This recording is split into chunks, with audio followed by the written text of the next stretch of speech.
emgomeni.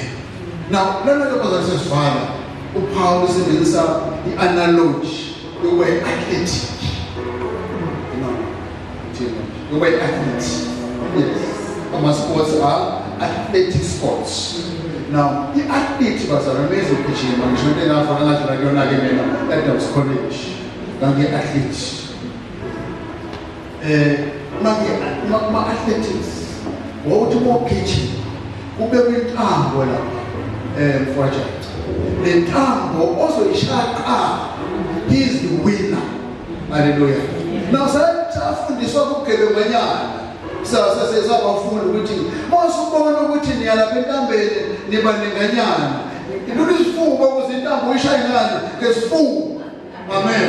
Noma kubonakala ukuthi lo munye udlula kodwa uma intambo ayishaya ngesifuba wena uzophumelela.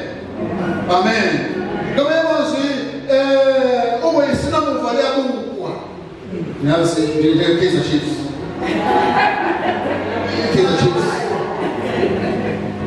Chiefs isinamuva liyabukwa khona bangaziyo abangalandeli ngihlula ola lo manje basokuphela isizini njena ayiwinele bana ayiwinele bana khala abantu isinamuva linani liyabukwa.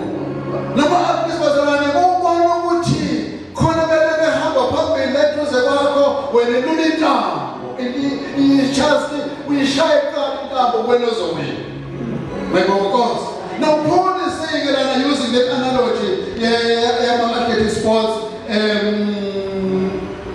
Mazalwana ngisho ukuthi mina uqobo sengikubambile kepha kunye engikwenzayo ngikhohlwa ongasemuva ngizelulela ngokuphambili.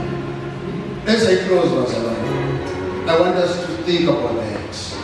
Ukuthi the high calling lo bizo lwaphezulu ilizuziswa ukuthi izinto zangasemuva. Hallelujah. Ngiyazidilita. Amen. Ngiyazifresha. Ngiyazisusa. Amen. Ngaba izinto ezinhle zokuphakiswa abantu bathi umkhulu wena izinto ezenza nami ngiphakame. But when it comes to a high calling, ngiyasusa izinto zasemuva. I do this one thing kunye ekwenzayo ngikhohlwa ongasemuva ngizelulele kongaphambili.